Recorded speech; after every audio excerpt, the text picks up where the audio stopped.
সিদ্ধান্ত গ্ৰহণ কৰিছো 1 লাখ চৰকাৰী চাকৰি দিয়াৰ পিছত আৰু 50,000 যুৱক যুৱতীক চৰকাৰী চাকৰি দিয়াৰ দিশত আমি ধাৱমান হৈছো চৰকাৰী চাকৰিৰ লগে লগে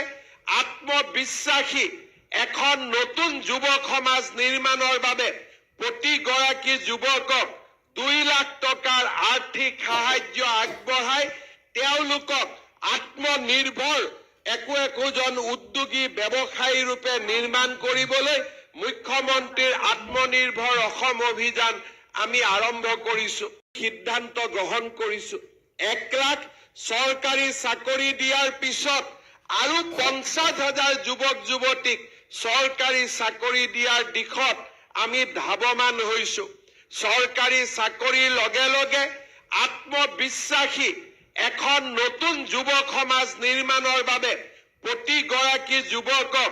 2 লাখ টকাৰ আৰ্থিক সাহায্য আগবঢ়াই তেওঁলোকক আত্মনিৰ্ভৰ একোজন উদ্যোগী ব্যৱসায়ী ৰূপে নিৰ্মাণ কৰিবলৈ মুখ্যমন্ত্ৰীৰ আত্মনিৰ্ভৰ অসম অভিযান আমি আৰম্ভ কৰিছো